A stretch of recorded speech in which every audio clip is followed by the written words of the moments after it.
ایک چیتا فیصلہ آپ کے لیے لے کے آئے ہیں جی، ببر شیر فیصلہ جی، آپ کے ساتھ موجود ہوں Tahir Khan advocate, 2024 Lahore high court, page 5348 ہے، ٹھیک ہے۔ کرایہ دار اور مالک مکان کا اگر ڈسپیوٹ ہے، گراؤنڈز آپ کے پاس ہیں جی، ٹیننسی ایکسپائر ہو چکی ہے یا ڈیفالٹ کیا ہے، اس نے کرایہ جمع نہیں کرایا وقت پہ، یا 10% جو کرایہ انکریز ہوتا ہے سال کا وہ بڑھا نہیں رہا، ایکچوئل کرایہ دے ہی جا رہا ہے، ٹھیک ہے۔ اس سے یہ گراؤنڈز لے کے جو ہے وہ میٹر آیا ہے، ٹھیک ہے۔ اب اس میں جو ہے وہ ایک جو مین کویسچن تھا جو جج صاحب نے ہائی کورٹ کے جو جج صاحب ہیں انہوں نے ڈیسائیڈ کیا، جسٹس انوار حسین صاحب ہیں، ان کا ڈیسیژن ہے یہ، ٹھیک ہے۔ اب اس میں کیا تھا کہ جی اگر آپ نے گراؤنڈ لی ہی ایک ہے، سمپل گراؤنڈ لی ہے کہ جی آپ کا جو ہے وہ ڈیفالٹ ہے کہ کرایہ نہیں دے رہا، ٹھیک ہے، وقت پہ کرایہ نہیں دے رہا، یا 10% انکریز نہیں کیا، یا جمع کرا ہی نہیں رہا کرایہ، تو کیا ٹیننسی ایکسپائر ہونے والی گراؤنڈ بھی بیچ میں لی جا سکتی ہے؟ اس کے اوپر کورٹ بے دخل کرنے کا آرڈر کر سکتی ہے کہ نہیں کر سکتی جب ڈیفالٹ آپ ثابت نہ کر سکیں؟ اور میٹر ہائی کورٹ تک اگر آ گیا ہوا ہے، ایون کہ اوپر نیچے گراؤنڈ لی ہے،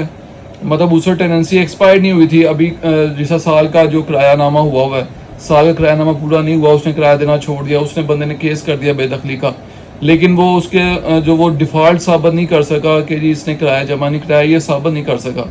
اور لیکن جو ہے وہ اوپر اپیل چلے گی، پھر ہائی کورٹ چلے گی، لیکن مین وائل کیس چلتے چلتے وہ اس کا ٹیننسی کا جو پیریڈ تھا وہ ایکسپائر ہو گیا، تو کورٹ نے کہا کہ اس کو اب اس گراؤنڈ پہ خارج کیا جائے کہ جی یہ جو ٹیننسی ایکسپائر ہو چکی ہے یہ ویلڈ گراؤنڈ ہے، اس کے اوپر اس کی بے دخلی ہونی چاہیے کرایہ دار کی، لیکن کیونکہ مالک مکان سے غلطی ہوئی، اس نے یہ گراؤنڈ نہیں لی، اس نے ڈیفالٹ کی گراؤنڈ لی صرف کہ کرایہ جمع نہیں کرا رہا، تو اس گراؤنڈ پہ میں کیس خارج کر دوں اور اس کو کہوں جا کے نیا کیس کرے، بے دخلی کرے اور نئی گراؤنڈ لے،